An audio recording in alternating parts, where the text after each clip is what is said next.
শহীদ president Zia Rahman যখন রাষ্ট্রীয় ক্ষমতায় আসেন উনি তখন বিকেএসপি করেছিলেন। এই বিকেএসপির ওনার হাত ধরে যাত্রা শুরু। এই বিকেএসপি থেকে অনেক শত শত কীর্তিমান খেলোয়াড়ের জন্ম হয়েছে। উনি বাংলাদেশে ক্ষমতায় এসে সাংস্কৃতিক অঙ্গনে নতুন করে করেছেন বাংলাদেশে।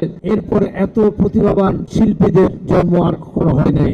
এরপর এটি বন্ধ হয়ে গেছে, এই জন্য আর ওইভাবে আমাদের সাংস্কৃতিক অঙ্গন আর সতেজ হয় নাই। আজকে উনি আবার নতুন করে ওনার উত্তরাধিকারী তারেক রহমান শুরু করছেন। আমরা তখন যুবক, ঢাকা স্টেডিয়াম প্রায় মৃত হয়ে গেছিল।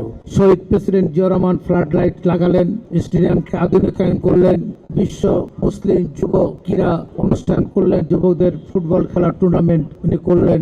এতে আবার ক্রীড়াঙ্গন সজীব হয়েছে। উনি অনেকভাবে বাংলাদেশের ক্রীড়াঙ্গনকে সাহায্য সহযোগিতা করেছিলেন। তাই আমরা ওনাকে শ্রদ্ধার সাথে স্মরণ করি।